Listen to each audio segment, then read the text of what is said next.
देखिए, जिस तरह से एक बार फिर आज सर्वोच्च न्यायालय ने साबित कर दिया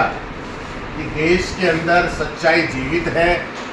ईमानदार लोग अगर किसी षड्यंत्र का शिकार होते हैं तो देश की न्यायपालिका उनको इंसाफ देने के लिए आज भी हिंदुस्तान के अंदर मजबूती से अपना फर्ज निभा रही है। आज अरविंद केजरीवाल जी को 177 दिन बाद सर्वोच्च न्यायालय ने सीबीआई के मामले में जमानत देते हुए ये साफ साफ टिप्पणी की है कि ईडी के मामले में सर्वोच्च न्यायालय ने जब जमानत याचिका मंजूर कर ली थी, अरविंद केजरीवाल जी को जमानत दे दी थी, उस परिस्थिति में सीबीआई के केस में जेल से गिरफ्तार करना ये कानून का एक मजाक है, कानून का दुरुपयोग करना है। इस तरह की एक्टिविटी से या इस तरह की गतिविधि से इन एजेंसियों को बचना चाहिए। और अरविंद केजरीवाल जी को जमानत दी गई है दूसरी बार, यानी कि इस बार आपने देखा होगा कि 3 बार जमानत अरविंद केजरीवाल जी को मिली, लेकिन तीनों बार आज तीसरी बार है। इससे पहले 2 बार जब मिली तो इन एजेंसियों ने अपनी ताकतों का दुरुपयोग करते हुए कहीं ना कहीं अरविंद केजरीवाल जी को सलाखों के पीछे रखने का प्रयास किया। लेकिन अंत में हरियाणा चुनाव के बीच एक खुशखबरी हम सबके लिए आई है। मैं समझता हूं कि हरियाणा चुनाव में आज हर उस व्यक्ति का जो सरकार पर अपने जीवन को निर्भर समझता है या सरकार से उम्मीद करता है कि आने वाले 5 साल में कोई जिम्मेदार सरकार होगी, वो हम लोगों के लिए काम करेगी, आम लोगों के लिए काम करेगी, गरीब लोगों को मजबूत करने के लिए काम करेगी, ज़रूरतमंद लोगों की ज़रूरत पूरा करने के लिए काम करेगी। उन लोगों का हौसला बढ़ा, उनका विश्वास बढ़ा है कि अब अरविंद केजरीवाल जी दिल्ली और पंजाब की तरह हरियाणा में भी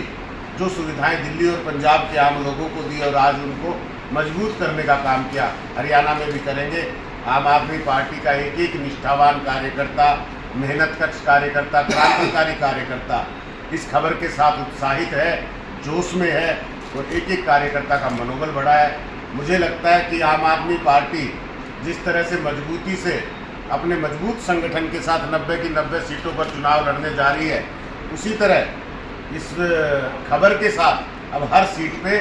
अच्छी जीत और मजबूत जीत का संदेश हम लोगों को मिला है और हमें पूरा भरोसा है कि दिल्ली और पंजाब के बाद यहाँ भी प्रचंड बहुमत की नामांकन हो चुका है। कौन कौन स्टार प्रचारक रहेंगे अब की बार, और मेंदड़ में भी कोई कार्यक्रम क्या प्लान कर रहे हैं? बिल्कुल, हमारे नेतागण और आम आदमी पार्टी के वरिष्ठ नेतागण, प्रदेश के हमारे अध्यक्ष और समस्त प्रदेश के प्रदेश स्तरीय नेतागण उसमें शामिल हैं। और आम आदमी पार्टी जिस तरह से गुजरात में आपने देखा था कि मजबूती से चुनाव लड़ी थी, भारतीय जनता पार्टी के गढ़ में जाकर 40 लाख वोट हासिल किए और 5 सीटें वहाँ पर जीती थी, तो आज आम आदमी पार्टी हरियाणा के अंदर भी पूरी मजबूती से, जहाँ पर हमारा 1.5 लाख से ज़्यादा का संगठन है और लंबे समय से घर घर जाकर अरविंद केजरीवाल जी की नीतियों को हमने पहुंचाया है। और एक और बात यह है कि एक तरफ हरियाणा के दिल्ली में आम आदमी पार्टी की सरकार है और दूसरी तरफ पंजाब में, तो एक एक व्यक्ति आम आदमी पार्टी के काम से, अरविंद केजरीवाल जी की नीतियों से वाकिफ है, तो पूरी मजबूती से इस चुनाव को लड़ने जा रहे हैं। और मैं समझता हूँ कि ये चुनाव हरियाणा के लिए ऐतिहासिक चुनाव होगा। हरियाणा में पहली बार काम की राजनीति करने वाली सरकार है। डॉक्टर साहब, जिस तरह से बीजेपी ने यहाँ पर टिकट चेंज की है और नए कैंडिडेट कंवर सिंह यादव उतारा है, तो क्या मानते हैं किस तरह के समीकरण है? देखिए, मैं समझता हूँ कि भारतीय जनता पार्टी और कांग्रेस पार्टी दोनों ही पार्टियों की नीति जन विरोधी भी है और नेता विरोधी भी है। कांग्रेस पार्टी ने अपनी पार्टी में टिकट की दावेदारी करने वाले, जहाँ एक एक सीट पर 40-40 नेताओं ने दावेदारी की,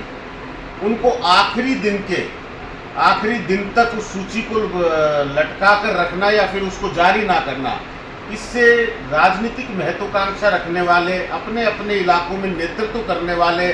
वहाँ की समस्याओं के लिए संघर्ष करने वाले सभी नेताओं को कहीं ना कहीं चुनाव लड़ने के अधिकार से बाधित कर दिया।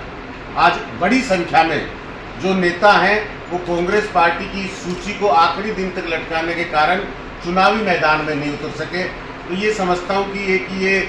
संवैधानिक अधिकार को कहीं ना कहीं रोकना है, उसके बीच में आड़े उसको खत्म करना है। तो ये कांग्रेस पार्टी ने किया, भारतीय जनता पार्टी ने भी इसी प्रकार से अपनी पार्टी के नेताओं के साथ महेंद्रगढ़ की जहां आप बात कर रहे हैं, महेंद्रगढ़ में रामविलास शर्मा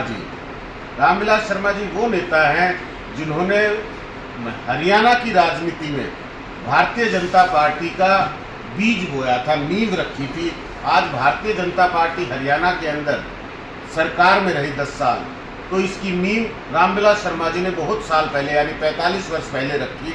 और लंबे समय तक भारतीय जनता पार्टी को समय समय पर सरकारों में शामिल किया। आज उनको इस तरह से अंत समय में आके उनका टिकट काटना, टिकट देना ना देना हर पार्टी की मैं समझता हूँ कि उनकी अपनी सोच है, उनका अपना तरीका है, लेकिन किसी भी नेता के साथ इस तरह का व्यवहार यहाँ आज महेंद्रगढ़ का आप अपमानित करके और राजनीति से बाहर करते हैं, ये गलत है। हार जीत तय करना, हार जीत होना, सर्वे में आना नहीं आना, ये सब चीज़ें जायज़ हैं, लेकिन अपमान करना, अपमानित करके राजनीति से बाहर करना, ये 2014 को नरेंद्र मोदी जी ने जिस तरह से आडवाणी जी के साथ करके दिखाया था, इस बार मनोहर लाल खट्टर जी ने मोदी जी की नीतियों पर चलते हुए रामविलास शर्मा जी के साथ किया। महेंद्रगढ़ इसको नहीं भूलेगा। उनके साथ भारतीय जनता पार्टी जो पहले ही हाशिए पे थी, अब ये समझ लीजिए महेंद्रगढ़ में किसी तरह की कोई गुंजाइश नहीं बची है कि भारतीय जनता पार्टी को वोट। जिस तरह कंवर सिंह यादव को यहाँ से चुनाव मैदान में था, तो क्या मानते हैं किस तरह के राजनीतिक समीकरण? देखिए, कंवर सिंह यादव जी टिकट की दौड़ में थे भारतीय जनता पार्टी में, जैसा हम देख रहे थे, और उनको टिकट मिली है, मैं शुभकामनाएं देता हूँ। लेकिन भारतीय जनता पार्टी अपने 10 साल के कार्यकाल से जहाँ पर आज खड़ी है, उससे मैं समझता हूँ कि बहुत ज़्यादा कुछ हासिल नहीं होगा। तो इसलिए कंवर सिंह जी को शुभकामनाएं हैं, मगर भारतीय जनता पार्टी का ये सफ़र अच्छा नहीं है। आने वाले भविष्य में भारतीय जनता पार्टी का हरियाणा में कोई नाम नहीं है।